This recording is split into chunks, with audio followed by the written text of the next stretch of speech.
거리 거기지. 부산의 동쪽에 있나 보죠? 아. 저는 사실 뭐 이렇게 아, 잘 위치나 모르겠네. 이런 거는 뭐 아, 전혀. 그래요? 아, 부산 출신이신데 왜? 말투는 뭐 아니잖아. 말투는 전혀 아니죠. 말투는 딱 서울 말입니다. 그렇죠. 정체성이 혼란이 생. 아, 오늘의 안주가 곧 이제 나오고 있군요. 안주 좀 소개할까요? 자, 공덕포차와 언제나 함께하는 하이트즐로 감사드리고요. 마켓하니를 소개합니다. 검증된 상품을 인터넷 최저가보다 저렴하게 판매하고 있는 쇼핑몰로 마켓하니에서 알뜰 쇼핑하시면 수익금 일부가 한겨레TV 제작에 사용이 됩니다.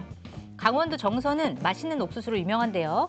마켓하니에서 준비한 강원도 정선 임계산의 미백 찰 옥수수는 일교차가 큰 고랭지 옥수수라 알이 꽉 차 있고 쫀득쫀득합니다. 햇 옥수수를 맛있게 삶아 급냉으로 보내드리고요. 진공 포장 그대로 전자레인지에 5분만 돌려주시면 됩니다. 갓 삶은 옥수수 그 맛 그대로 맛보실 수 있습니다. 가격은 찰옥수수 3개씩 들어있는 진공팩이 7팩이고요. 총 21개 옥수수가 39,900원 무료 배송입니다. 가을이면 살이 통통하게 올라 달콤한 활꽃게도 준비되어 있습니다. 당일 수확한 활꽃게를 목포 경매장에서 직접 구매해 100% 살아있는 꽃게만 보내드립니다. 찜이나 탕으로 탱글하고 달콤한 활꽃게의 맛을 그대로 경험해 보시기 바랍니다. 주문 방법은 유튜브 화면 좌측 하단을 클릭해서 바로 주문 가능하고요. 주소창에 마켓하니 입력 후에 검색하셔서 주문하셔도 됩니다. 010-2885-3244로 전화 주문도 가능합니다. 맛있겠네요. 장님 기자님 지난주에 술떡이 나왔거든요. 네. 제가 좋으셨겠네. 야, 어떻게 공덕포차는 떡을 줘도 술떡을 주나 이랬는데 지금 방금 전에 옥수수를 가지고 나오는데 그냥 옥수수는 옥수수잖아요. 오늘의 안주 옥수수. 아니, 옥수수는 안주로 먹기가 간단치가 않은데 전부 맛있네요. 그렇게 연결이 되더라고요. 이렇게 뭐. 모든 음식은 안주입니다, 다. 그래요? 그럼요. 밥도 안 주고. 이건 어떻게 데우셨어요 오늘? 아, 이거 전자레인지에 전자레인지. 데웠습니다. 네. 전자레인지에도 이렇게 물에 넣고 그냥 이 봉지째 봉지째 전자레인지에 익혀서 넣으면 오는 거 이게 네네. 해서 오는 거구나. 그쪽에서 익혀가지고 냉동해가지고 오는 거니까 바로 전자레인지에 돌려서 드시면 되는데 맛있다. 딱딱하지 않고 되게 쫄깃하니 맛있습니다. 이 옥수수 중에 딱 씹으면 좀 뭉개지는 거 있잖아요. 네. 그것도 맛은 있는데 네. 그럼 옥수수처럼 씹히는 맛이 별로 없는데 이거는 탱글탱글하게 딱 하네요. 네. 옥수수 바로 못 드신다면서요? 제가 지금 앞니빨이 약해가지고 이렇게 못 먹고 하나하나 떼서 지금 소중하게 먹고 있습니다. 맛있네요. 야 진짜 옥수수 그렇게 드시면은 소주 한 짝 드시겠다. 아니 이렇게 일단 한 줄을 다 떼요. 그 다음에 이렇게 하면은 옥수수 떼기가 떨어지거든요. 쉽네요. 네. 그럼 이렇게 이 방법을 추천드립니다. 그러면 이제 한꺼번에 많이 먹을 수 있어요. 진짜 특히 앞니- 별걸 다 가르친다. 아니 특히 앞니가 약한 분들은 저렇게 네. 드시면 그러니까. 맛있어요. 야 그래도 다들 잘 드시던데 이 옥수수는 이렇게 막 먹는 게 좀 한번 드셔보세요. 그러네요. 네.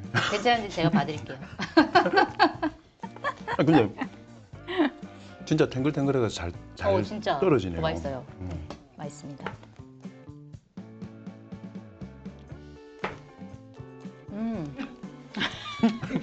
너무 열심히 먹고 있나요? 안주를 왜 술하고 안 먹고? 그러니까 옥수수가 너무 맛있어가지고 계속 먹게 되네. 이렇게 돌려 먹는 방법이 있고 옆으로 먹고 뭐 이런 두 가지 방법이 있다고 그러더라고요. 어떤 옥수수 하모니카. 네, 듯이. 어느 쪽으로 하세요? 아 옆으로 이렇게 먹는 거예요? 저는 하나를 할 때 먹어요. 제3의 방식이네. 그러니까 이 옥수수 보관할 때도 이거는 이제 이렇게 냉동 보관하니까 이렇게 보관하시면 되는데 집에서 옥수수 삶아서 보관할 때 이렇게 이 통째로 보관하면 부피가 크잖아요. 삶아서 하나를 떼가지고 그 알을 보관하면 나중에 먹기도 편하고 좋습니다.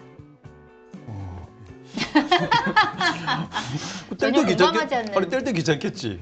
뗄 때 되게 네. 무념무상으로 단순노동하면 되게 정신적으로 되게 명상하는 듯한 느낌이 들거든요. 근데 옥수수 중에 하기야 이게 또 마켓하니에 초당 옥수수가 있을지도 모르겠는데 초당 옥수수 약간 달짝지근하고 딱 씹으면 터지는 네, 거 있잖아요. 네. 저는 근데 그거 안 맞더라. 맛이 없어요? 예, 옥수수는 좀 옥수수처럼 이런 맛이 있어야 되는데 너무 달짝지근하고 그러니까요. 네. 퀴즈 하나 내드릴까요? 옥수수 먹고 나면 가운데 태 네. 분리수거할 때 어떻게 처리해요? 아, 그거 일반 쓰레기 아니에요? 쓰레기로 버리라던데. 네, 일반 쓰레기 맞습니다. 아, 이야. 그게 되게 헷갈리는 경우가 많아요. 이거 음식물 쓰레기라고 이야기했으면 우와. 그 음식물 쓰레기라고 생각하는 분들도 많아요. 근데 네. 그렇죠. 일반 쓰레기가 많다고 하더라고요. 와이프한테 욕 많이 들으면서 배웠습니다. 그거 생선뼈, 예, 그다음에 그렇습니다. 개 껍질. 예. 맞아요. 뭐 그런 거 다 이런 거 일반 다 쓰레기. 일반 쓰레기잖아요. 그래도 귀찮아도 물로 씻어서 말려서 버리시는 게 좋습니다. 예, 예. 그건 맞아요. 그렇더라고요. 정말 술약이 빼고는 건전한 공덕포차입니다. 되게 잘 떨어진다 이거. 네, 진짜로. 알겠습니다, 여러분. 또 근데 강원도는 진짜 가뭄 때문에 난리더만. 아, 진짜요. 와. 네. 그렇죠? 그런 거 보면 또 우리나라 좀 커 보이는 게 여기는 가물어서 난리고 밑에는 폭우 그러니까, 때문에 맞아요. 난리고. 네. 와. 강릉은 속초하고 또 대비가 돼가지고요. 둘 다 비 안 오는 건 비슷한데 속초는 그 공사를 미리 하는 바람에 맞아요. 네. 거기는 물난리를 안 겪고 있는데 강릉은 뭐 한 2, 3년 있다 하지 뭐 했다가 이번에 재앙. 근데 네. 그게 완공되는 게 앞으로도 한 2년, 3년 걸리는 모양이에요. 와. 내년에도 아마 강릉 주민들은 좀 고생하실 것 같아요. 걱정인데. 그러네요. 야, 진짜 너무 정치적인 거. 야, 내년 지방선거에 영향 미치겠구나 이런 생각이 미칩니다. 드네요. 미쳐요. 지금 지난번에 이재명 대통령이 거기 갔었죠. 근데 거기 가서 강릉시장님한테 뭘 물어봤는데 맞습니다. 답변을 잘 못해가지고 맞아요. 아, 이 강릉 시민들 중에서 뭐 꼭 당원들만 있는 게 아닌데도 네. 사람들이 다 분노하죠. 분노해요. 분노하죠. 아. 맞습니다. 저 사람 다음에 무조건 떨어뜨리겠다. 어. 네, 네. 지역 현안인데 답을 못하면 말이 안 되죠, 사실. 근데 결국은 그거더만요. 하늘 보고 비 와야지 해결되시오. 뭐 이런 식으로 답변을 해버리니까. 이게 이 말하는 태도와 자세가 기본적으로 잘못되어 있던 거고 행정에 대해서 정확하게 파악하지 못하고 있는 것도 드러난 것 같고. 네. 그게 광주시장 전남지사 때도 한번 느꼈는데 이재명 대통령이 성남시장도 했고 경기지사도 했잖아요. 네. 그러니까 어디 지방에 간다 그러면 그 지역의 광역단체장이나 기초단체장들 일단 긴장해요. 맞습니다. 너무 긴장해요. 잘 아니까. 선수가 온 겁니다. 네. 그래서 여기서 내가 말 잘못하면 나는 큰일 난다 이렇게 생각해야 되는데 이번에 강릉시장님 그렇게 못했던 것 같아요.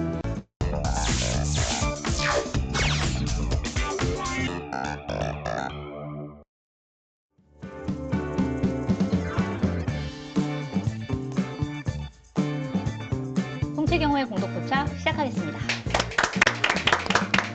안녕하세요. 저는 한겨레 송채경호 기자고요. 수요일 공덕포차를 책임지고 오신 두 분 소개해드리겠습니다. 먼저 성한용 한겨레 정치부 선임 기자 나오셨습니다. 안녕하십니까. 그리고 우리의 당국 장형철 KSOI 부소장님 나와 계십니다. 반갑습니다. 네. 자, 벌써 이재명 정부가 출범한 지 100일이 됐습니다. 내일 11일이 되면 이재명 대통령이 취임한 지 100일이 되는데 내일 기자회견 연다고 하더라고요. 근데 기자회견에서 이제 여러 가지 말씀을 하시겠지만 두 분께 먼저 좀 여쭤보고 싶어요. 이재명 대통령, 이재명 정부 100일 어떻게 평가하는지 먼저 성한용 선임 기자 어떻게 평가하고 계세요? 예, 뭐 여론조사에 나타나는 대통령 직무 평가, 이른바 대통령 지지율, 그게 성적표죠. 네. 그래서 매우 괜찮은 편이다. 역대 그 전임자들 대통령들하고 비교해도 아주 괜찮은 성적입니다. 이 갤럽 기준으로 쭉 봐도 뭐 지금까지 제일 높았던 사람은 김영삼 네. 대통령이에요. 그분은 대통령 되자마자 뭐 금융실명제, 뭐 하나회, 네. 청산, 뭐 여러 가지 공직자 재산 공개 엄청나게 몰아붙였죠. 그분이 83%. 83%. 취임 100일에. 지금까지 안 깨지고 있는 기록입니다. 네, 1위. 그다음에 이제 그다음에 높았던 분이 문재인 대통령이에요. 아하, 78%. 네. 그때 이제 박근혜 대통령 탄핵에 어떤 반사이익도 좀 본 것 같고요. 2등. 그다음에 김대중 대통령이 네. 62%로 3위. 뭐 대략 그렇습니다. 그동안에 60%. 100일 네, 지난 100일. 성적표가. 그다음에 좀 낮았던 사람이 제일 낮았던 사람이 누굴 것 같습니까? 꼴찌. 역대 대통령 중에. 이명박 대통령.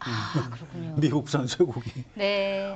뭐 값싸고 질 좋은 미국산 쇠고기 뭐 마음에 안 드시면 안 사드시면 되고요. 이랬다가 재앙 맞았죠. 네. 100일 성적표가 21%. 네. 그 꼴찌 기록입니다. 이게 안 깨지고 윤석열 대통령 28%. 그래서 조금 더 열심히 했으면 이명박 대통령 기록을 깰 수도 있었는데 좀 더 열심히 못했다면 그렇게 깨지를 못하고 최악의 기록을 깼죠. 아니 열심히 했으면 깨졌을 겁니다. 뭐든지 오히려. 열심히 하면 그렇죠. 갉아먹는 사람이 있습니다. 이재명 대통령은 갤럽 기준으로 63%면 지금처럼 정치 양극화가 심한 지형에서는 네. 제가 볼 때는 엄청나죠. 아주 괜찮은 맞습니다. 점수입니다. 역대 3위네요, 그러면. 그렇죠. 그렇죠. 예. 네. 잘하고 있다. 잘하고 계시죠. 네. 그러니까 그 조사 결과도 그렇지만은 저는 이재명 리더십이 어떤 건지를 국민들에게 선을 보였던 한 네. 100일인 것 같아요. 손흥민 기자님 더 잘 아시겠지만은 정치 슬로건 중에 제일 제가 기억하기에 유명한 거는 못 살겠다 갈아보자 이런 거지 않습니까? 아주 네네. 예전에. 그다음에 김대중 대통령께서 준비된 대통령, 네. 노무현 대통령 단 하나의 필승 카드 이런 거였었는데. 저녁에 있는 삶 뭐 이런 것도 있지 않았나요? 그렇죠. 손학규 전 본선에 네. 못 올라갔지. 네. 본선에는 못 올라간. 하지만 슬로건은 좋았던. 예. 긍정적인 이야기를 하려고 하는데. 죄송합니다. 근데 그중에 저는 저도 이렇게 같이 하는데 결합을 했었기 때문에 이재명 대통령 성남시장 재선할 때 그게 보통은 이재명은 합니다로 알고 있는데 네. 실제 슬로건은 성남은 합니다였었거든요. 아, 그래서 저희가 이재명은 합니다로 할 거냐, 성남은 합니다로 할 거냐로 되게 고민을 했었어요. 네. 이재명은 합니다는 너무 좀 건방져 보이는 거 아니냐 뭐 이랬는데 성남은 합니다라고 적었지만 모두가 이재명은 합니다로 읽을 정도로 캐릭터가 강했기 때문에 네. 그래서 저는 지금 한 100일이 그 이재명은 합니다가 어떤 건지를 보여주신 아, 거다. 그래서 네. 몇 가지 딱 보면 이재명은 직접 합니다.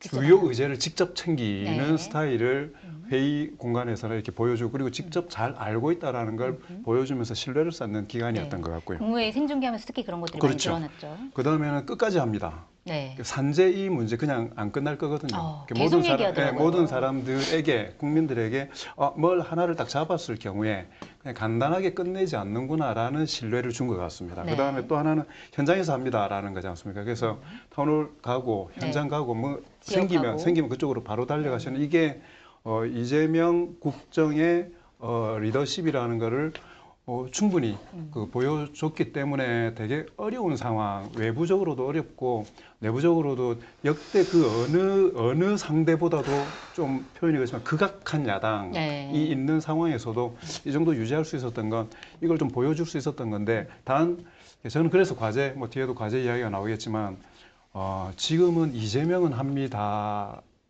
네. 이재명 정부는 합니다. 대한민국은 합니다로 이게 시스템적으로 확대되는 아하, 것들이 네. 저는 어쨌든 넘어야 될 과제인 건 같습니다. 예. 알겠습니다. 아까 이제 말씀해주신 역대 이제 세 번째 지지율 63% 이거는 이제 한국갤럽 기준이고 한국갤럽이 지난 2일에서 4일 전국 성인 1,002명을 대상으로 이제 실시한 결과가 국정 지지도 긍정 평가가 63% 이렇게 나온 건데 그 이유 중에 가장 많이 나온 게 외교를 잘했다 18%, 경제 민생 13%, 전반적으로 잘한다 9% 이렇게 순서대로 나왔습니다. 자세한 내용은 중앙선거 여론조사 심의위원회 홈페이지 참조하시면 되는데 또 KSY에 계시니까 KSY 조사는 안 나왔나요? KSY가 좀 낮게 나오더라고요. 항상 좀 낮게 항상 나옵니다. 그래서 조사 결과 나올 때 제가 네. 왜 긴장을 해야 되는지 모르겠지만 저희가 그 8, 9일 네. 양일간 조사를 했었는데 54.6% 나왔습니다. 54.6%. 그러니까 지난 조사에 비해서 한 3% 정도가 좀 빠졌습니다. 그러니까 부정조사는 조금 올랐고 네. 근데 그 이유는 지금 말씀하셨던 것처럼 외교 안보 쪽이 가장 그 지난번에 반전했었던 네. 한 2주 정도 하락을 하다가 상승을 친 그 가장 큰 성과가 네. 한미 정상회담 등등이었는데 전승절 네, 홍러일 열병식. 그 네. 긴장 관계에다가 네. 미국에서 지금 그 조지아주 한국 노동자들 갑자기 대거 막 구금하고 네네네. 이게 좀 열패감이 느껴질 수 아하. 있는 이런 일들을 경험을 해버리니까 오히려 그 부분에서 좀 감소해서 약간 좀 주춤해버린 상황들이 있는 것 같습니다. 보니까 근데 이게 갤럽 조사는 2일에서 4일, 근데 네. 그 일이 벌어지기 전에 그렇죠. 사실은 대규모 구금이 벌어지기 전에 한 거고 예. 이건 8일에서 9일 좀 예. 차이가 나네요, 시차가. 근데 저는 물론 외교를 우리 책임이 아니다라고 할 수는 없겠지만 지금 네. 제가 말씀드렸던 두 가지가 주요하다고 하면 일단은 발생의 원인이 내부적보다는 외부적 환경에 의한 것이기 때문에 네. 이건 내부적으로 성취들을 잘 만들어 나가면 이를테면 그 대통령이 주재해가지고 양당 대표 모아서 오찬 회동을 하고 그다음에 개혁 뭐 정부 조직 개편이나 찬반이 있지만 네. 그에 대해서 발표하면서 개혁적인 의지들과 성과들을 만들어내면 저는 뭐 그런 방식으로 돌파해낼 수 있다라고 생각하는데 일단은 현재 상황은 약간 주춤. 그렇지만 네. 어쨌든 100일 되는데 50대 중반, 50% 중반대는 저는 계속해서 이제 확고히 가져가고 있다라는 생각이 들기 때문에 네. 뭐 그것만으로도 좀 뭐 A 플러스까지는 아니라 할지라도 좀 높은 점수를 줄 수 있다라고 생각합니다. KSOI 조사를 매주 하시나요? 2주에? 격주로 합니다, 저희는. 격주로 하시나요? 예. 네. 매주 하면 참 좋을 텐데 왜 그러냐면요. 예.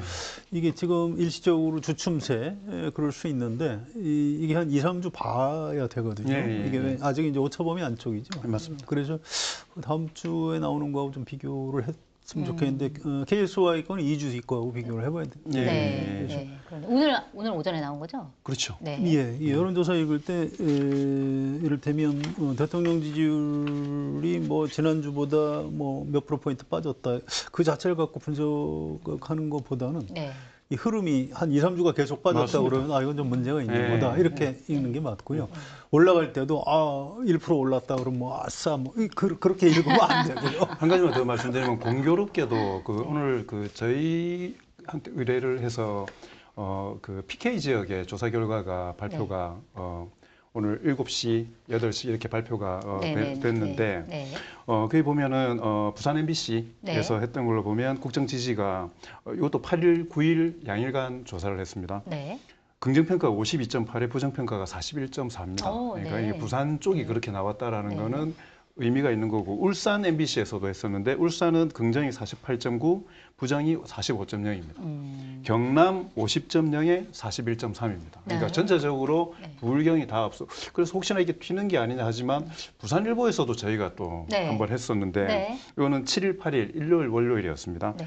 긍정평가가 52.4, 부정평가가 40.1입니다. 그래서 비슷하네요. 전반적으로 이거는 전국 조사에서 이 부분만 떼보는 것보다 각 광역 단위별로 800샘플 이상씩을 했던 거기 때문에 오히려 좀 그러네요. 정확성이 있다라고 네. 생각을 하면 PK 지역에서 이게 괜찮다. TK 지역은 어쩔 수 없이 대구 경북은 또 가지고 있는 워낙 정치적 기반들이 있으니까 PK가 사실은 정치적인 지금 이게 변동의 거의 바로미터처럼 이게 되고 있는 상황이어서 네. 그런 측면으로 볼 때 민주당 그리고 이게 정부의 입장에서는 나쁘지 않은 지표들을 보이고 있는 것 같습니다. 이게 부산, 경남 사는 분들도 좀 자부심을 가져도 좋을 것 같아요. 네. 대한민국 전체 여론하고 비슷하게 가지고 네, 있습니다. 맞습니다. 맞습니다. 네. 그러니까 이제 우리가 이 민심하고 가장 가까이 있는 지역이다 이렇게 자부심을 네. 가질 수 있죠. 그래서 국민의힘이 더 당황할 거는 뭐냐면은 뭐 이게 조사 결과를 쭉 이야기했으니까 한 번에 좀 말씀을 드리자면 네.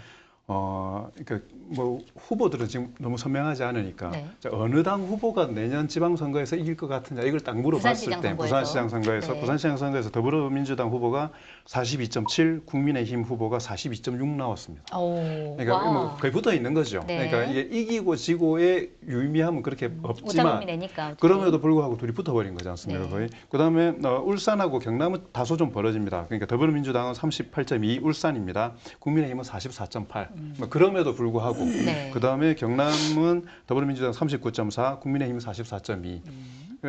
내년 지방선거의 가장 큰 관전 포인트는 결국은 PK 지역이 될 거라고 저는 생각을 하기 때문에 네. 이런 부분에 여론 흐름이라는 거 저도 계속 말씀드리겠지만 관심 있게 한번 보시면은 그렇군요. 좋을 것 같습니다. 네. 물론 내년 지방선거가 좀 많이 남아있긴 하지만 예. 그래도 이 추세대로 그대로 간다라고 하면 PK 지역에서 더불어민주당 후보들의 선전이 좀 예상될 수 있는 그런 여론조사 결과였던 것 같습니다.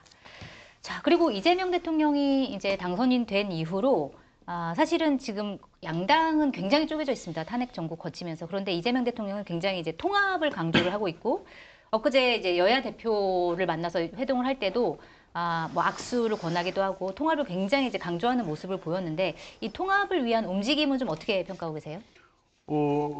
제가 그때도 말씀드렸는데 대통령에게는 통합이 일이지 않습니까? 네. 일을 해야 되는 거기 때문에 선택의 여지가 없는 부분들이고 네. 여야의 협조를 받으셔야 되는 거기 때문에 그런 측면에서 메시지나 뭐 일정이라는 걸 잘 해 나가시는데 근데 이게 뭐 현재 여야의 문제라기보다 워낙에 뭐 유튜브 등등에서 갈등의 골이 너무 커져 있는 상황이고 네. 아이러니하게도 그런 갈등의 고리를 기회 요인으로 해서 대통령으로 되신 분이 네. 이재명 대통령이시기도 하지 않습니까? 네. 지금까지 정치를 하는 방식이 갈등을 만들어서 돌파하는 방식으로 실제로 해왔습니다. 그렇기 때문에 이재명 대통령 정치에 지금 제일 큰 아까 이야기했던 것처럼 그 네. 과제라고 하면 지금까지의 이재명 정치를 부정하고 극복해야 되는 과제가 좀 있으신 것 같아요. 그래서 네. 지금까지 했던 것보다는 훨씬 더 메시지 톤이나 이 정치를 대하는 태도와 자세를 통합적으로 이렇게 좀 클릭을 좀 다르게 가실 필요가 있을 것 앞으로도 같다는 좀 생각이 더 듭니다. 통합적으로 네. 가야 된다. 네. 통합 뭐 네, 행보는 어떻게 보세요? 이미 그렇게 가고 있죠. 네. 월요일에 여야 대표 이렇게 악수 시켰잖아요. 네. 사람하고 악수도 안 한다는 대표를 이쪽을 사람을 만들어드린. 아직 안 된 것 같던데. 아니 일단 마늘 좀 그날은 덜 먹었나? 그러니까요. 그날은 좋았는데 네. 이제 화요일 정청래 대표가 이제 뭐 내란 정당 해산까지 하면서 왜 저렇게 좀 강하게 하지? 네, 하루 만에. 이렇게 했고 오늘 또 이제 정원석 원내대표는 뭐 내용은 둘째치고 일단 소리를 너무 질러가지고 네.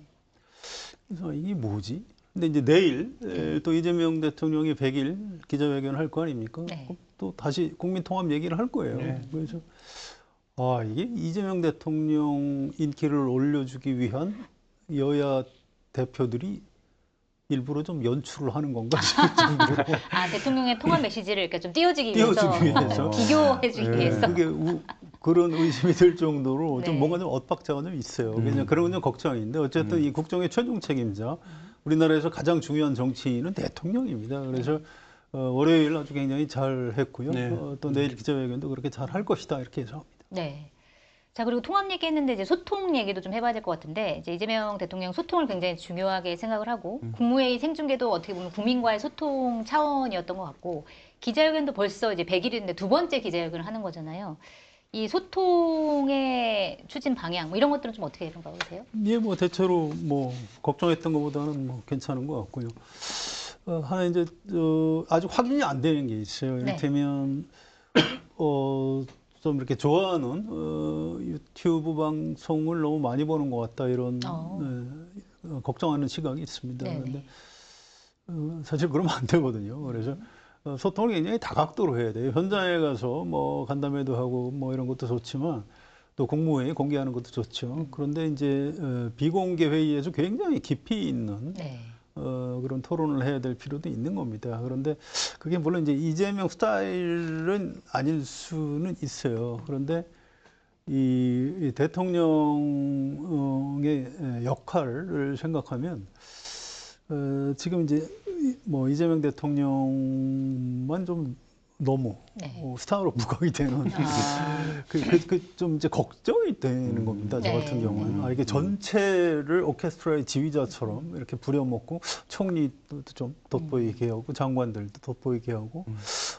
이런 리더십을 좀 발휘해 주셨으면 참 좋겠다 이런 아쉬움 같은 게 약간 있습니다. 아까 말씀하셨던 거랑 거의 비슷하네요. 이재명 본인이 이제 앞서 나가서 하는 게 아니라 정부 시스템 부분으로 좀 이제 보여지게 하는 게 필요하다. 근데 뭐 그 부분은 저는 변화하실 거라고 생각을 합니다. 근데 늘 말씀드리지만 집권 초반에 가장 큰 마케팅 포인트는 어쨌든 대통령이기 때문에 그 부분을 충분히 활용하면서 국정 운영의 안정성을 가져가려고 하는 취지는 또 한편으로 인정받아야 될 것 같고요.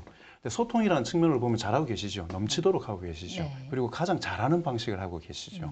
근데 약간 저는 걱정이 되는 게 좀 성은 기자님 말씀하셨던 거하고 유사할 거라고 생각을 하는데 기초자치단체나 광역자치단체에서 시민들과 소통을 하는 방식과 대통령으로서 시민들과 소통하는 방식은 외형이 같다고 하더라도 의미가 좀 다르다고 저는 생각을 합니다. 왜냐하면 기초자치단체, 특히 성남시장일 때 노변장담, 제가 이름을 정확하게 저도 같이 사업을 기획을 했었는데 동별로 가서 현장에서 시민들을 만나는 그걸 많이 하셨어요. 지금 하고 있는 타운홀 미팅 같은 겁니다. 근데 기초자치단체에서는 시민과의 스킨십 자체가 목표입니다.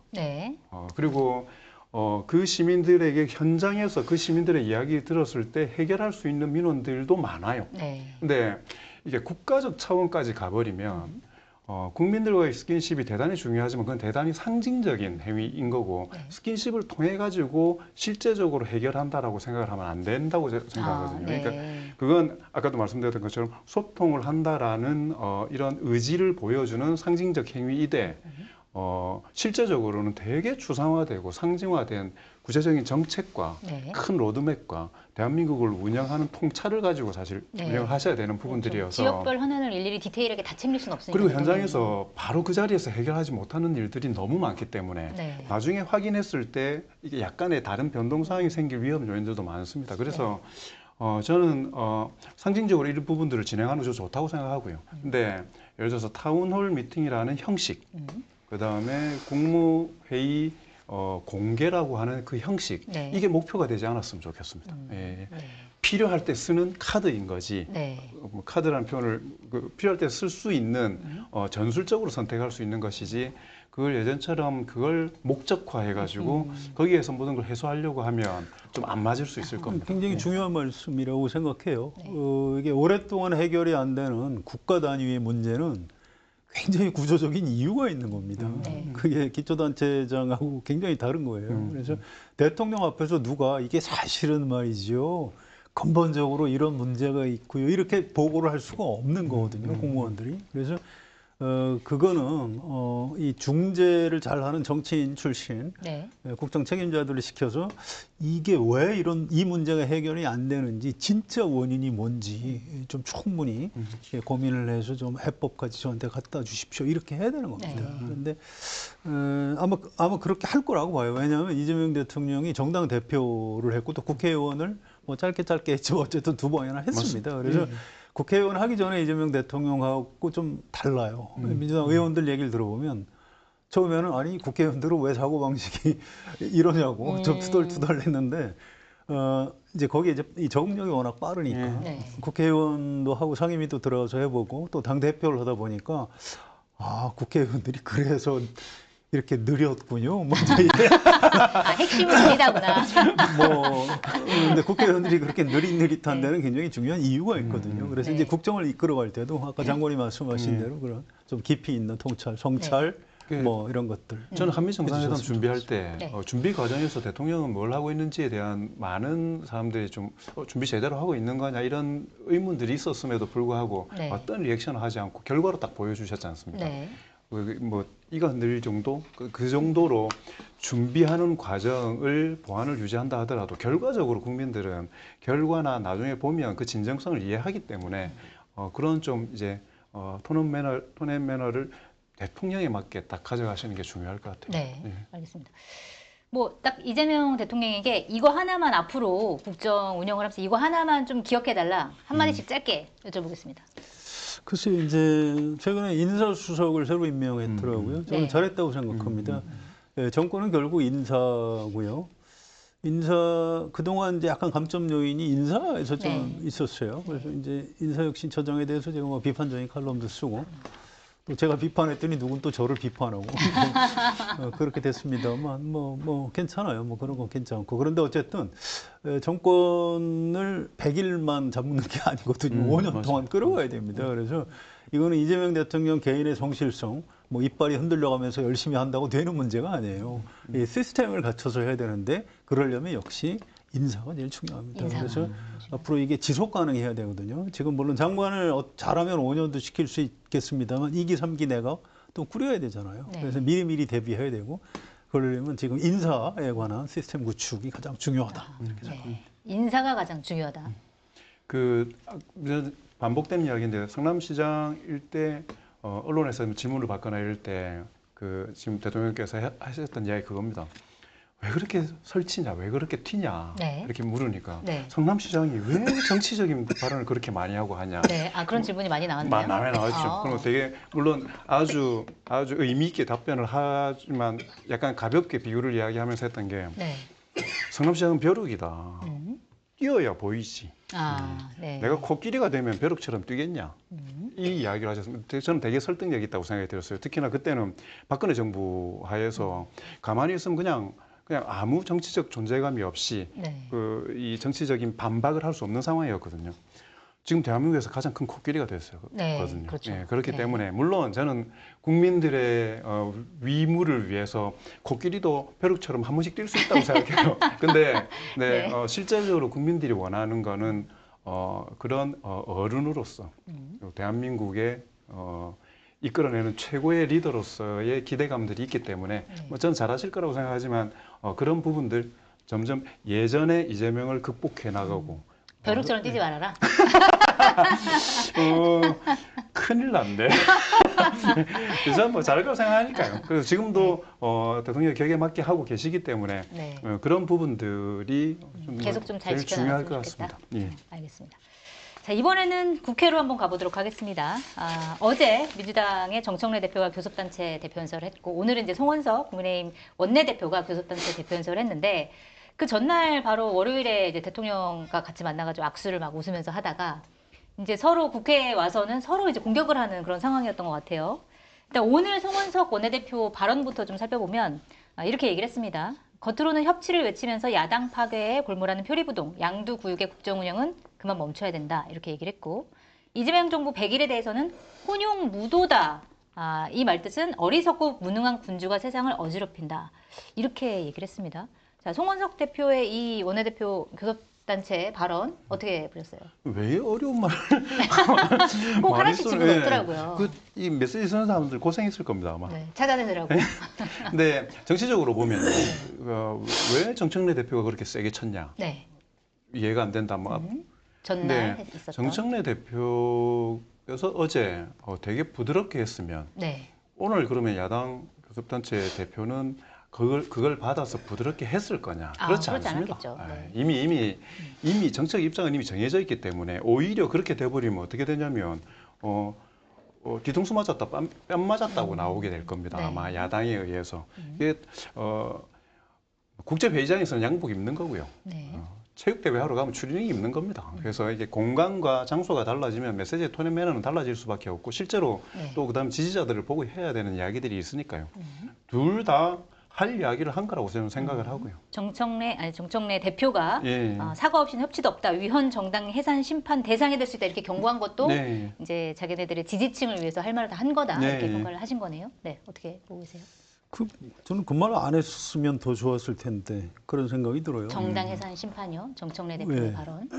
어쨌든 여당 대표니까 이제 민주당 정권이잖아요. 네. 이재명 정권이지만 또 민주당 정권이죠. 집권 여당 대표니까 국정의 최종 책임자는 대통령이지만 여당 대표도 그 일원이에요.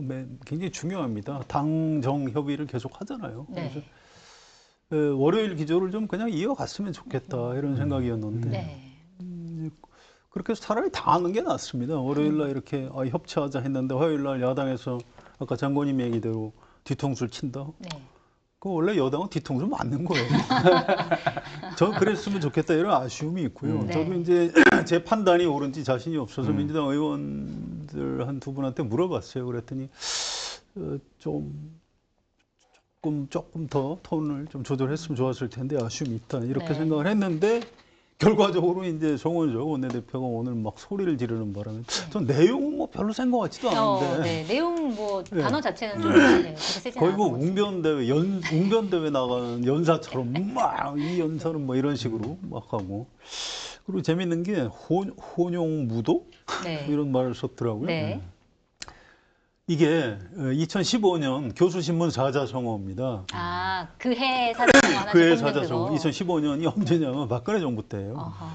이 교수신문이 굉장히 생각보다 좀 진보적인 또 이 권력에 대해서 비판적인 그런 사자성어를 계속 내요. 그래서 혼용무도할 때 혼군이고 용은 용군이에요. 네. 그러니까 이 어리석고 무능한 임금이 무도 이 세상을 이 도가 없게 만들어버리고 어지럽힌다. 사실 박근혜 대통령 공격했던 건데 이 말이 맞았던 게 네. 2016년에 국정농단 사태로 탄핵당한 그랬죠. 거예요. 딱 맞게 됐네요. 그런 겁니다. 그래서 야, 이 교수들이 뭘 좀 아는 사람들이네. 근데 이거를 지금 상황하고 이게 너무 안 맞는 거예요. 그래요. 근데 네. 박근혜 대통령을 겨냥해서 교수들이 만든 그 멋진 사자성어를 여기다 막 집어넣으니까 괜히 혼란스럽기만 하고 뭐 국한문 혼용도 아니고 이게 뭐지 막. 약간 좀 혼용이란 말 억지스럽다. 자체가 네. 전혀 안 맞고요. 이런 느낌. 그 또 뭐 한자를 또 뭘 쓰셨던데? 네. 뭐 아무튼 양두구육의 뭐, 표리부동의 표리부동, 양두구육. 저도 몇 개만 네. 제가 이걸 보면서 느낀 제가 떠올린 사자성어 점입가경이다. 설상가상이다. 막상 막하다. 네. 이렇게 좀 이해가 쉬운 걸 말씀해 주셔서 고맙습니다. 사자성어에 예. 또 사자성어로 대답해 예. 주신 성한용 기자였습니다. 자, 그리고 교섭단체 대표 연설에서 또 화제가 됐던 게 뭐냐면 오늘 정청래 대표가 이렇게 얘기를 했어요. 본인이 이제 전날에 연설을 할 때 역대급 망언이 있었다 이렇게 얘기를 하면서 본인이 노상원 수첩을 언급을 했다는 거예요. 노상원 수첩이 현실로 성공했더라면 이재명 대통령도 저도 이 세상 사람이 아니었을 것이다. 이렇게 얘기를 했더니 국민의힘 의석 쪽에서 제발 그렇게 됐으면 좋았을 걸이라고 하는 이제 워딩이 나왔다. 누군지 모르겠지만 제2의 노상원이냐 주인공 찾아야겠다 자수하고 사과하라 이렇게 얘기를 했는데 오후에 결국 그 주인공이 밝혀졌습니다. 송원석 국민의힘 원내대표가 한 것으로 밝혀져서 민주당에서는 사과하고 의원직 사퇴하라라고까지 세게 얘기를 했는데 이 발언 어떻게 평가해야 될까요? 너무했죠. 어떻게? 네, 죽으라는 얘기가 아니 그 노상원 죽었어야 수첩대로 했으면 대통령도 죽었고 나도 죽었을 것이다 네. 이런 얘기를 하는데 아이고 그렇게 됐으면 좋았을 걸. 그래 너 죽었으면 좋겠다 그 얘기 아니에요. 네. 이게 지금 우리 지금 이 방송 나가는 시간이 좀 녹화 방송이기 때문에 이건 송원석 원내대표가 사과할 것 같은데요. 네. 이걸 어떻게 사과를 안 해요? 네. 또 이게 묘한 게 마침 어제 오늘 여야 원내대표들이 회담을 했어요. 그 네. 삼특검법 가지고 뭐 좀 양보를 해주면 뭐 다른 걸 좀 풀어주겠다 해서 원내대표 회담을 가고 있는데 이 한쪽에서 회담하고 있는데 한쪽에서는 뭐 그래 죽는 게 나았을 그래 텐데 죽는 게 뭐 낫다 이런 이런 얘기를 하면 이게 앞뒤가 그것도 당사자예요. 네. 이 송원석 원내대표입니다 이분이. 하필이면 또 그 말을 한 사람이 원내대표였다. 그러니까 사과를 할 것이다. 송원석 원내대표가 아무리 소리는 아무리 질러도 네. 상식이 있는 사람이기 때문에 이건 사과 안 하고 넘어갈 방도가 없다고 봅니다. 네. 격의 문제인 것 같아요. 이게 속마음이 드러난 거지 않습니까? 네. 정말 실제로 그 정도로 싫어하거나 증오할 수 있다라고 생각합니다. 그래 잘했다라는 게 아니고 그런 네. 마음을 가지고 있을 것 같아요. 왜냐하면 지금 모든 정치적 기반들이 다 무너지고 있는 상황이고 네. 더 이상 몰릴 수 없을 정도로 지금 몰리고 있는 상황이기 때문에 그리고 어쩌면 약간 방심했겠죠. 전날 화해 분위기가 있었으니까 좀 괜찮을 줄 알았는데 딱 일단 묻고 나온 거지 않습니까? 정당 정청래. 해산까지 얘기하니까. 그러니까 좀 당황스럽기도 하고 거기에서 이 당의 지도부로서 무언가 리액션을 해야 된다라는 생각을 했겠지만 네. 저는 보면서 정치인의 자질에 관련된 문제, 자격에 관련된 문제. 요즘 최근에 제일 부각되는 게 민주당 이춘석 의원의 네네. 참여 계좌 그걸 그 본회의장에서 요즘 보면 얼마나 긴장하지 않고 있고 얼마나 자기의 있는지. 이익과 생각에만 갇혀 있는지를 너무 많은 사례들이 보이는 것 같아요. 대부분 지금 큰 문제들은 거기 찍히는 거나 네. 실언 비슷하게 했던 이야기들, 속마음이 그냥 삐집고 나온 것들 때문에 다 드러나는 거지 않습니까? 네. 이게 유권자들이 잘 보고 선택을 해야 될 것 같습니다. 지금 갈수록 더 중요한 거는 결국은 태도와 자세의 문제이기 때문에 돌아올 수 없을 정도의 증오의 언사들을 쓰는 정치인들은 네. 정치를 하면 안 되죠. 그 부분은 좀 정리를 좀 해줬으면 좋겠습니다. 뭐 아무튼 뭐 이 박수현 수석 대변인이 있는 의원직 사퇴를 요구했어요. 네. 굉장히 이제 고강도로 한 겁니다. 그래서 이거는 뭐 얼른 사과를 하면 물론 좀 이렇게 넘어갈 수도 있는 문제인데 사과를 안 한다 하면 네. 점점 더 심각해질 가능성이 있어요. 그래서 근데 이제 우리 슬픈 정치 현실인데 뭐 또 어쩔 수가 없습니다. 이 사람이 현재 원내대표예요. 네. 이 사람하고 뭐 원내대표 회담하고 국회를 끌어갈 수밖에 없는 게 있습니다. 그래서 동시에 그러니까 담담 탓하라고 대화는 대화하고 때릴 땐 때려야 된다 하는데 의원직 사퇴 요구하면서도 일단 국회 의사 일정 잡고 할 땐 원내대표하고 또 얘기를 해야 되거든요. 그래서 네. 민주당에서 조금 태도를 유연하게 가질 필요가 있다고 저는 생각을 해요. 아예 대화를 막으면 안 된다.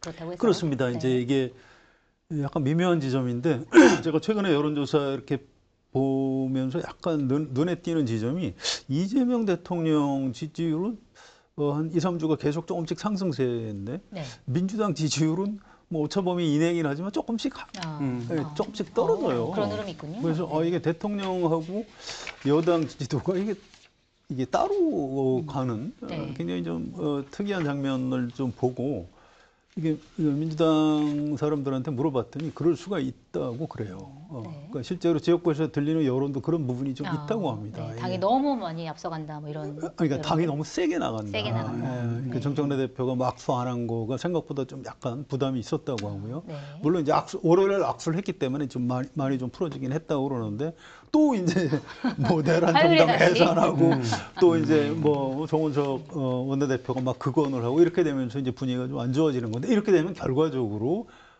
여당이 손해입니다. 물론 대통령이 반사 얘기를 볼 수 있지만 네. 대통령하고 여당은 한 몸이거든요. 그래서 이런 데서 좀 유연하게 해줬으면 좋겠다. 네. 이런 생각. 저희 아까 말씀드렸던 조사 결과에서도 더불어민주당이 44%, 네. 국민의힘이 30.1%에서 더불어민주당은 한 3% 정도 빠졌거든요. 네. 근데 저는 또 다른 측면으로 그렇게는 저는 볼 수 있을 것 같습니다. 역할 분담이라는 차원에서 보면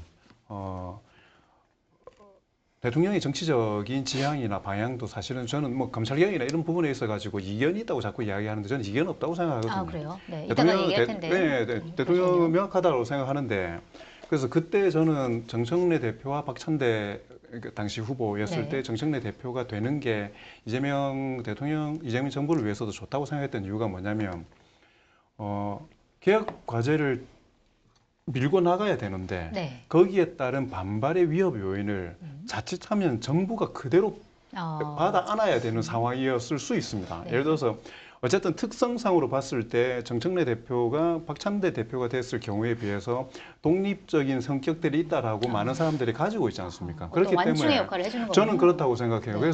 그래서 정청래 그 후보가 그때 그 당시 후보가 일하세요, 싸움할게. 네. 이 이야기. 그리고 여기는 그냥 싸움을 하고 있는 겁니다, 계속.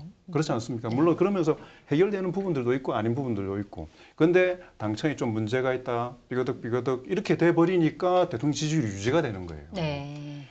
부정적인 거는 당에서 저는 흡수하고 있는 네. 그런 효과가 물론 긍정적으로만 보기 위해서 그런 건지 모르겠지만 실제로 보면 캐릭터 자체는 그렇다라고 생각이 들고 그런 측면에서 여권 전체를 봤을 때 정청래 대표의 행보가 나쁘지 않다라고 저는 생각을 합니다. 네. 알겠습니다. 그런 측면이 있군요. 네. 자, 그리고 이번에는 권성동 국민의힘 의원 얘기를 해봐야 될 것 같은데, 지난 본회의에서 체포동의안이 이제 그 국회에 보고가 됐고, 내일 11일에 체포동의안 표결을 할 예정인데, 일단은 뭐 이거는 민주당 의석수만 가지고도 충분히 통과가 될 거고, 국민의힘에서도 딱히 이거를 막 결사적으로 막아야 된다 이런 생각을 하고 있는 것 같지는 않습니다. 그런데 문제는 이제 권성동 의원 혼자만의 문제가 아니라, 이번에 뭐 구속영장에도 써있듯이 이걸 국정농단이라고 검찰에서는 특검에서는 이제 규정하고 있는 건데 그렇다고 하면 이건 개인의 문제가 아니라 당의 문제가 되기 때문에 국민의힘 차원에서 권성동 뭐 예를 들어서 의원이 구속됐다 그리고 뭐 혐의가 좀 더 많이 확대된다 이랬을 때 가질 수 있는 리스크가 크기 때문에 과연 국민의힘 장동혁 대표가 이걸 어디까지 방어해 줄 수 있을 것이냐 이것도 사실은 좀 궁금한 지점이거든요. 어떻게 보세요? 방어할 것 같지는 않고요. 그래요? 네, 자유투표 를 한다고 합니다. 네. 그런데 실제 그 가결될 가능성이 높죠. 네. 그런데 권성동 의원 당사자가 아마 그 표결 직전에 신상 발언을 하게 될 겁니다. 네. 거기서 이제 뭐라고 얘기하느냐가 굉장히 중요해요.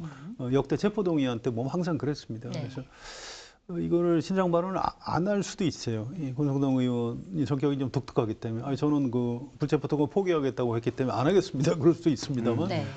얘기를 하게 되면 이제 뭐라고 할지 여기서 이제 내가 이건 야당 탄압이다 나 억울하다 그러나 이제 통과시켜 주십시오. 네. 말을 이렇게 하면 난 진짜 억울하다. 그러니까 반대해 주십시오라고 얘기하는 거랑 똑같아요. 그래서 네. 여야 의원들도 당적을 떠나서 이제 사람이기 때문에 권성동 의원 말을 듣고 판단할 가능성이 있는 것 같습니다. 네. 진짜 국민의힘은 곤란하죠. 예를 들어서 이탈표가 거의 없다. 네. 그러면은 국민적 지탄을 받는 거지 않습니까? 불체포 특권 피한다더니 결국 속내는 니들이 다 막아주는구나. 네. 본인은 뒤로 숨지 않겠다고 하는데 이 사람들이 뒤로 숨겨주는 거잖아요. 이렇게. 네. 그러니까 예를 들어서 이탈표가 많이 나왔다. 역시 저 당은 쪼개지는구나라고 이게 나오는 거기 때문에 네. 그러니까 여기에는 뭔가 어쩔 수 없는 상황, 어떻게 해도 불리한 상황. 네. 그래서 저는 그 교섭단체 연설에서 과하게 세게 나오고 이렇게 하는 이유들도 네.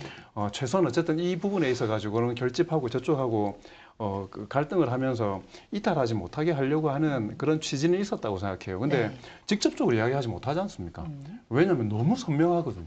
그러게요. 그러니까 너무 빠져나가기가 좀 쉽지 않은 상황이에요. 그러니까 이게 최선을 다하는데 뭐 야당 탄압이라고 이게 큰 그 둘레만 쳐놓지 네. 구체적으로 이 부분에 대해서 어떻게 해달라는 이야기를 못 하는 거거든요. 네, 뭐가 이거는 사실이 아니다, 이거는 사실이 아니다 이렇게 구체적으로 얘기를 못 그렇죠. 하니까. 저는 구속될 거고 버림 당할 거라고 생각합니다. 버림 당할 그러니까 그렇게 될 수밖에 없는 게 네. 계속해서 너무 선명한 이야기들이 나오기 시작하니까 그래서 뭐 다른 발언 안 할 것 같은데요. 네. 근데 국회에서는 한 200표 이상으로 가결될 것 같아요. 네. 200표나. 근데 네. 법원에서 영장을 발부할지 그것도 약간 다른 차원의 문제이기 아, 그래요? 때문에 네. 그건 잘 모르겠습니다. 좀 두고 봐야 될 것 같습니다. 네. 알겠습니다. 자, 이번에는 검찰개혁 얘기를 좀 해봐야 될 것 같은데 계속 뭐 이슈가 됐던 게 검찰개혁 뭐 큰 틀은 정해져 있지만 수사권 기소권 분리한다. 추석 전에 그 법안을 통과시킨다. 그런데 그 후속으로 예를 들어서 뭐 중수청 같은 경우는 행안부로 가기로 결정이 됐지만 뭐 예를 들어서 수사 보안권을 뭐 검찰에 남겨두느냐 아니면 폐지하느냐 뭐 여러 가지 이제 후속 입법 논의를 하는 게 범정부 검찰개혁 추진단에서 하는 건데 여기에 여당이 들어가냐 안 들어가냐를 놓고 우상호 정무수석과 정청래 대표 사이에 신경전이 벌어졌다. 이게 거의 정설로 그냥 가고 있는 것 같아요. 맨 처음엔 중앙일보 단독 보도로 나왔지만 다른 언론들이 다 취재를 해가지고 비슷하게 썼습니다.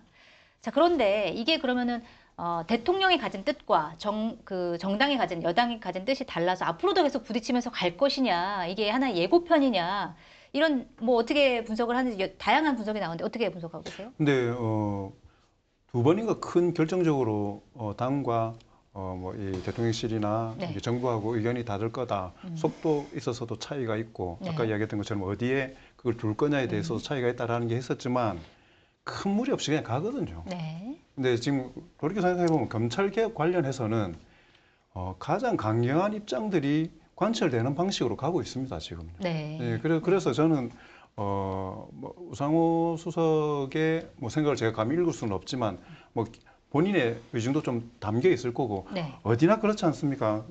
같은 리더 앞에 서서 같은 이야기를 들어도 동의되는 부분들이 더 크게 들리는 거고 그렇기 때문에 해석이 다를 수 있고 그러면서 조정되는 과정이라고 생각하니까 네. 크게 차이가 없을 건데 이 부분에 대해서는 근데 다소 부담감이 있을 수밖에 없는 게 저희 조사에서 검찰청 폐지 이 부분에 대해 가지고 네. 공감이 46.6이고 비공감이 42.1입니다. 비공감도 생각보다 간단치 않아요, 이게. 네. 근데 중도층 쪽에서는 훨씬 공감한다는 게 많아요? 50% 이상으로 높게 나타납니다. 네. 그리고 더 센 특검법 개정안에 대해서도 잘한 일은 45%고 잘못한 일은 37이고. 네. 그러니까 이게 그거더라고요. 이게 개혁의 방향이 맞는데 검찰청 폐지라는 되게 큰 개혁 과제들을 지금 밟아 나가는 것이고 네. 내부에 있어서 극렬한 저항들도 있기 때문에 국민들도 약간 주춤하고 있는 상황인데 그렇기 때문에 이 부분은 네.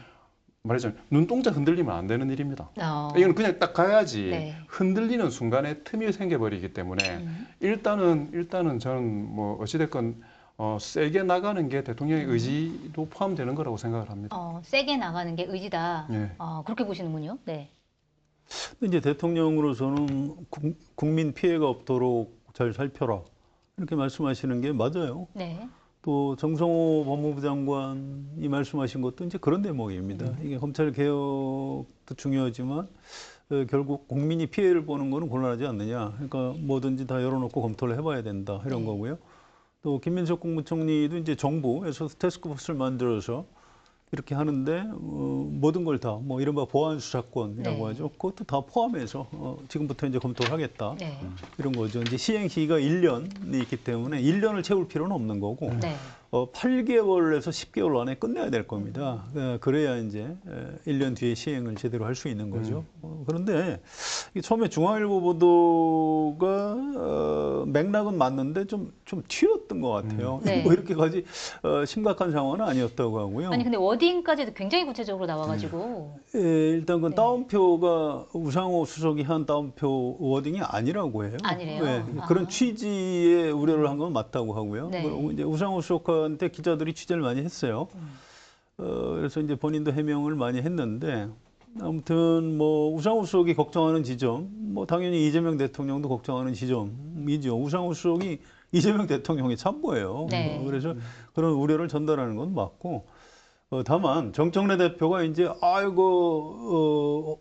혹시 검찰에서 뭐 이렇게 정부 쪽으로 해서 뭘 좀 검찰 개혁을 방해하려는 거 아니야? 이제 걱정이 되니까 우리 당에서 구체적인 것까지 같이 하겠다 이렇게 했는데 김민석 총리가 조정을 해갖고 일단 그 실무적인 거는 정부에서 하는 걸로 하겠다 이렇게 정리를 했기 때문에 네. 별 문제가 없어요. 또 그렇다고 저기 정부 마음대로 되는 게 아니에요. 정부에서 하면서 당에서 그거 안 된다 그러면 당 말을 안 들을 수가 없는 겁니다. 그래서 입법은 그렇게 어차피 국회에서 하는 거니까. 그렇습니다. 이거 심각한 상황은 아니고요. 뭐 그 정도 갈등은 항상 있는 게 정상입니다. 이게 아무 신경전 없이 그냥 간다 그러면 그게 잘못된 거예요. 네.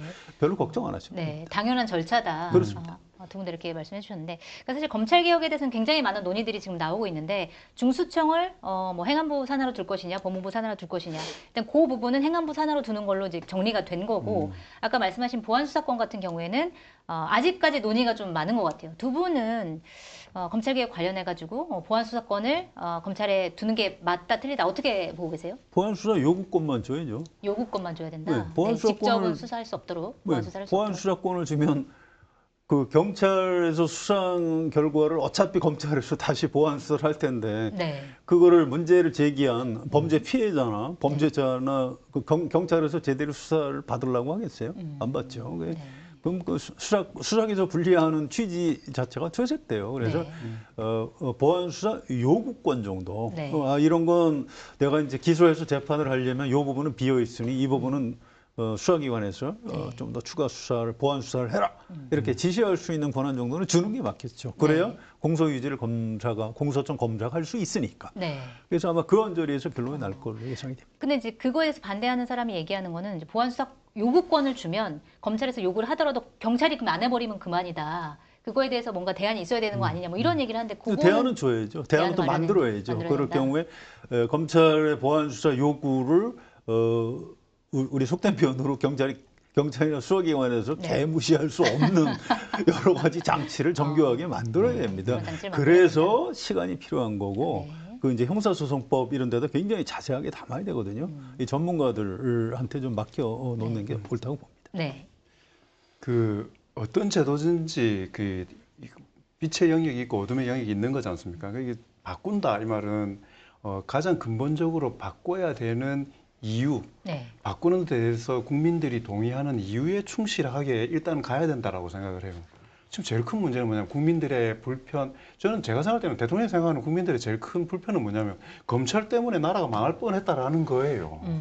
네. 지금 사실 검찰 개혁에 대해서 사람들이 이 거학을 어떻게 할 거냐, 그게 검찰 개개인이 검사 개개인이 다 악하냐 아니냐 이런 문제를 가는 거는 본질을 왜곡시키는 거고요. 네. 검찰 권력이 지금까지 행사해왔던 것들이 끼쳤던 대한민국의 해악을 없애기 위해서 가장 근본적으로 이 부분을 무너뜨려야 되는 게 지금 제일 큰 핵심이기 때문에 네. 저는 보안 수사권 찬반 있죠.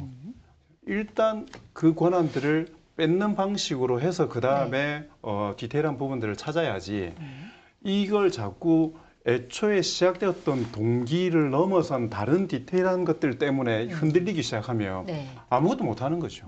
내부의 동의를 얻고 설득을 하면서 진행해야 될 개혁이 있고요. 네. 방향에 있어가지고 정확하게 잡고 흔들리지 않는 지침을 주고 나서 그 결과를 가지고 내부를 설득해야 되는 개혁 과제가 있는데 검찰 개혁은 내부를 설득 모든 사안에 대해서 동의를 얻으면서 이렇게 해가지고는 할 수 없을 정도로 뿌리 깊기 때문에 이건 그냥 딱 칼로 딱 잘라내야 됩니다. 네. 두 분 다 동일하게 검찰로부터의 수사권은 예. 다 박탈해야 된다. 이렇게 의견을 내주셨습니다. 자, 이번에는 조국혁신당으로 좀 가봐야 될 것 같은데 성비 사건 때문에 지금 위기를 겪고 있는 조국혁신당이 지도부가 총사퇴를 하고 이제 비대위원장을 뽑아야 되는데 지금 어제 당에서 당 비대위원장으로 조국 혁신정책연구원장을 추대하기로 했고 내일 11일에 당무위원회 의결을 거쳐서 이제 확정을 할 예정인데 사실 이거에 대한 우려 목소리가 굉장히 높은 것 같아요. 그러니까 당내에서 논의를 할 때도 조국 비대위원장으로 가야 된다, 아니다, 뭐 여러 가지 이제 논의 끝에 결과적으로 이제 조국 비대위원장으로 가는 걸로 결정을 한 건데 일단 피해자 쪽에서는 조국 전 대표가 비대위원장이 되는 거에 대해서 굉장히 좀 부정적인 것 같거든요. 그러니까 이런 상황에서 사실은 조국 전 대표 같은 경우에는 11월에 전당대회에서 이제 다시 당대표로 가겠다라고 하는 그 큰 그림에서 사실은 더 빨리 이제 어떤 리더가 되는 하나의 그림이 다시 그려지는 거고 그다음에 거기서 사실은 당내 위기를 어떻게 극복할 것이냐 너무나 큰 과제가 주어졌는데 이 상황 어떻게 보시고 조국 전 대표가 비대위원장 가는 게 맞다고 보시는지 어떻게 보세요? 저는 그가 실제로 가야 되냐 안 가야 되냐의 문제에 앞서가지고 네. 당이 이 문제에 대해서 제대로 원활하게 피해자 중심적으로 하지 못했다라는 걸 인정했기 때문에 지도부가 총사퇴한 거지 않습니까? 네. 그 전제를 가지고 시작해야 돼요. 네. 그러니까 이 말은 뭐냐면 예를 들어서 지도부 총사퇴, 피해자 중심주의라는 게 뭐냐면요. 지도부가 총사퇴한다라는 게 피해자에게 어떻게 비추어질 건가에 대한 소통을 하는 게 피해자 중심주의입니다. 네. 그다음에 비대위원장을 누가 했을 경우에 그게 이 문제에 대해서 어떻게 다루어질 거냐에 대해서 섬세하게 소통해야 되는 게 피해자 중심주의예요. 네네. 저는 그렇게 생각합니다. 네. 그 피해자가 실제로 피해를 입었냐 안 입었냐라는 이야기를 꺼낸과 동시에 이 문제는 달라져 있는 문제이기 때문에 지금 저는 오히려 더 중요한 게 비대위원장을 하냐 안 하냐 당의 입장에서는 가장 중요한 문제죠. 근데 아까도 이야기했던 것처럼 왜 비대위가 나와야 되냐라고 하는 근본적인 그 사안이 거기에서 발생한 거라면 네. 비대위원장을 빨리 해서 수습한다는 개념보다 책임성 있는 사람들이 피해자분하고 빨리 계속 협의를 하고 소통을 해서 네. 당이 어떠한 입장을 취하고 어떻게 가는 것이 가장 이 문제를 해결하는 데 적정할 것이냐를 먼저 표현이 합의하고 네. 동의를 구하는 과정들이 제일 중요합니다. 네. 근데 이거를 그럼 뭐 당은 당이 할 일을 해야 되고 이 부분에 대해서는 이 부분대로 잘 수습하면 되지. 지금 이런 정도 상황으로 얽혀 있는 문제가 아니기 때문에 더더군다나 그렇거든요, 이게. 그래서 저는 조국 그 전 대표 원장이시죠. 에게도 좋지 않은 선택이기 때문에 네. 사전에 지금 기사를 보니까 3번, 4번 연락을 했는데 이게 접촉이 잘 안 된다 네. 이야기를 하시던데 네. 그럼 30번, 40번 해야죠. 네. 그렇게 해서 저는 그 고리를 먼저 푸는 게 가장 중요하다고 생각합니다. 그러니까 지금 상황에서 보면은 이제 그 사건, 성비위 사건에서의 피해자의 문제, 이게 어떻게 보면 좀 묻히고 이게 조국 혁신당이 어떻게 하면 살아남을 수 있느냐, 어떻게 극복하느냐, 약간 정치적인 문제로 비화되는 그 부분에 좀 우려스럽다 이런 그러니까 말씀인 것 같아요. 이 문제가 어쨌든 뭐 원활하게 풀릴 수는 없죠. 이 문제가 뭐 상처는 상처대로 남는 거고. 네. 근데 어쨌든 이 문제를 지금 현재 상황에서 가장 서로 동의할 수 있는 수준 정도로 가는 게 조국 혁신당이 살아남을 수 있는 방법인 거지 않습니까? 네. 저는 그렇게 생각하기 때문에 조금 호흡을 좀 가다듬으면서 가시면 좋겠다라는 생각이 네. 듭니다. 이미 좀 늦은 것 같은데요. 늦었군요. 네. 예, 은의군 교수라고 그 광주대 교수님이 탈당하겠다고. 이분이 이제 상임 고문이에요. 조국 혁신당 만들 때 네. 창당 준비위원장을 하셨던 분입니다. 그래서 이른바 조국 사태 때 광주에서 검찰 개혁을 주제로 토론회를 조직하시면서 저한테 연락을 하셔갖고 토론자로 좀 와달라고 해서 네. 제가 광주에 가서 토론회를 같이 했던 기억이 있습니다. 굉장히 그 지역사회에서 굉장히 좀 개혁적인 또 뭐 여러 가지 역할 인정받는 분인데 탈당하면서 누굴 뭐 비난하지는 않았어요. 걱정을 좀 하셨더라고요. 이번 사건의 피해자하고 네. 피해자 대리인들한테 매우 부당한 공격이 시작됐는데 이거 안 된다 이러면 네. 이 매우 그 잔인한 결과를 초래할 수 있다. 굉장히 위험하다. 이렇게 걱정하시는 말을 남기고 탈당을 하셨어요. 네. 그런데 이 조국 혁신당이 창당 준비위원장을 하셨던 분이 탈당을 했다 그러면 이 당의 그 텐트로 치면 가운데 그 기둥 볼때가 지금 부러지고 있는 겁니다. 이게 생각보다 사건의 파장이 커요. 네. 그래서 이건 조국 전 대표 뭐 비대위원장을 맡을 때는 저는 아니라고 판단을 했는데 왜 네. 의원들이 그렇게 다수 의견이 그냥 정면 돌파하자 이렇게 판단했는지 좀 잘 이해가 안 가고요. 네. 정면 돌파한 거는 뭐 옛날 YS 이런 사람들이 하는 거지.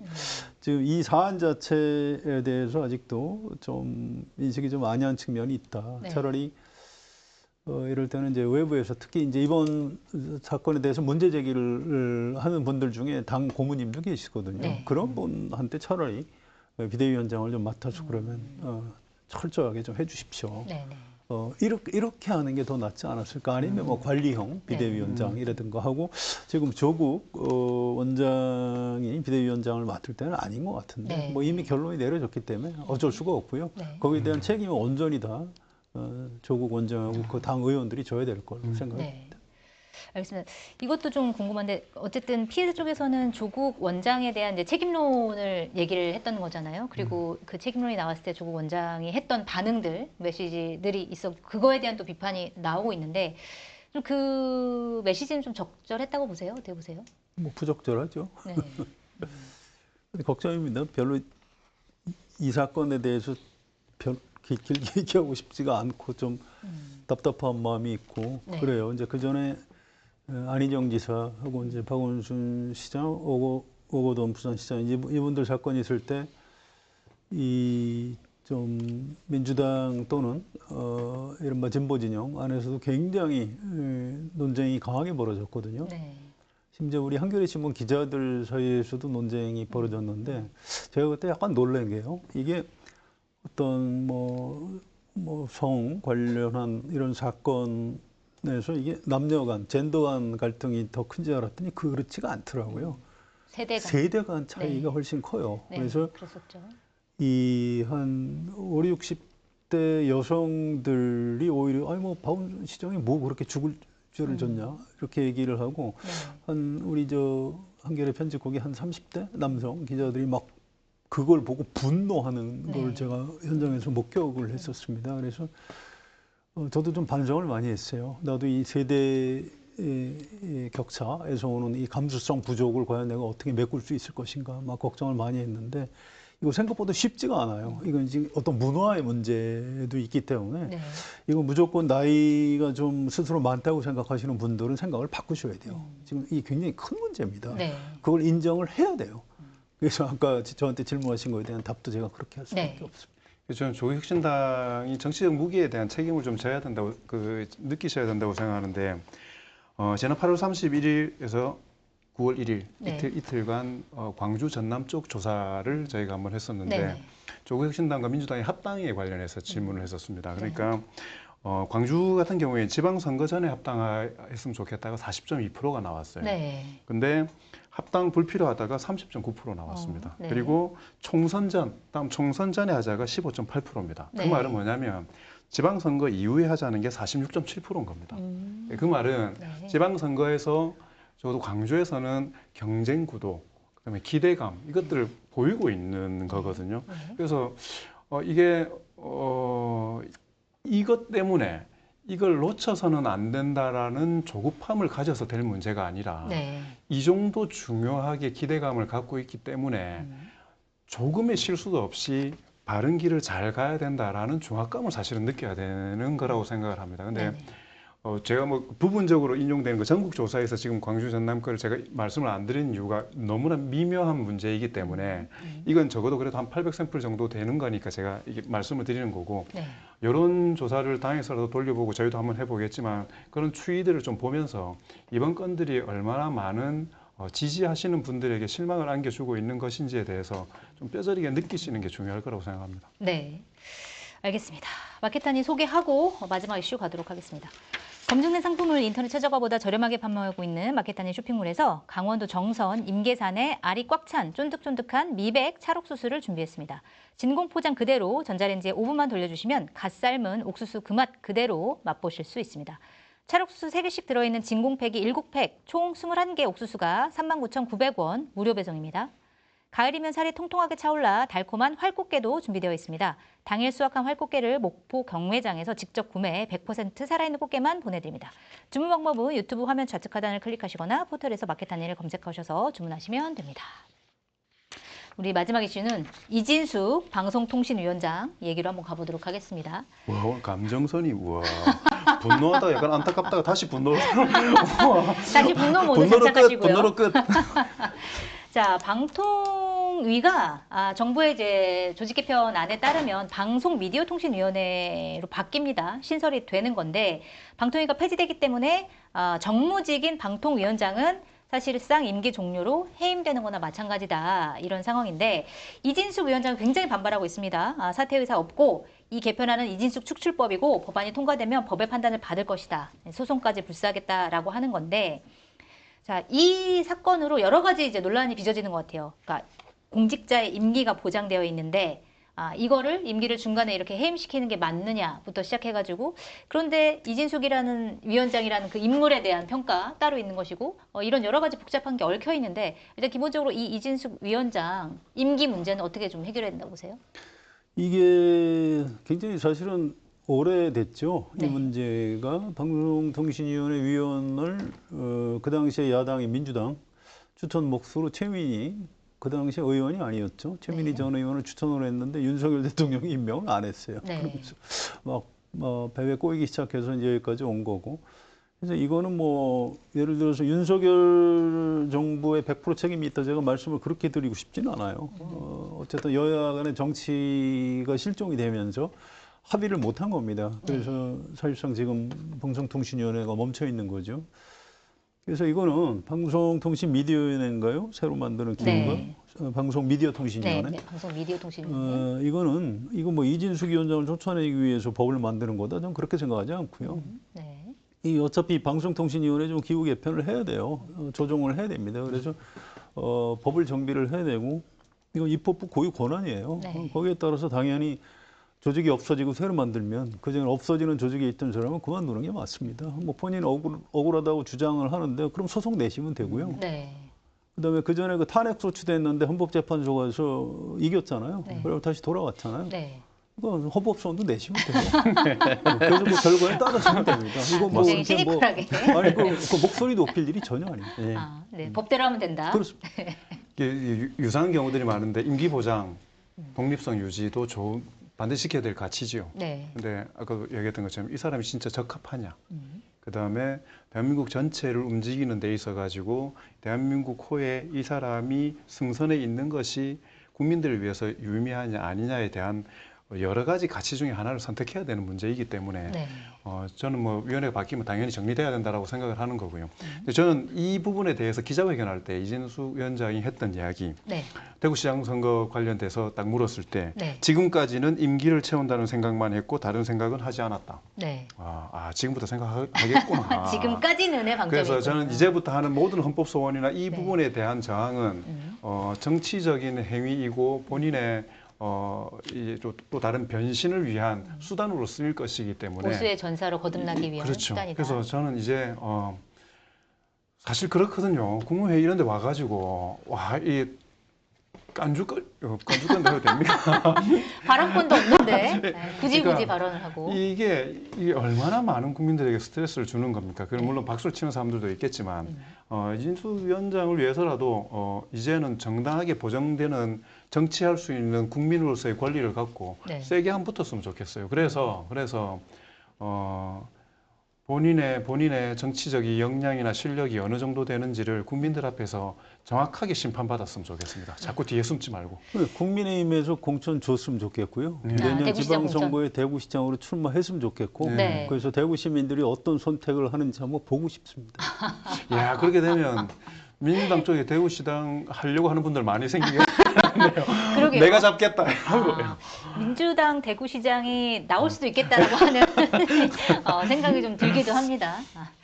알겠습니다. 오늘 공덕포차 여기서 마무리를 좀 하도록 하겠습니다. 저희 공덕포차 매주 화수목밤 9시에 방송하는 거 아시죠? 저희는 내일 밤 9시에 다시 찾아뵙도록 하겠습니다. 감사합니다.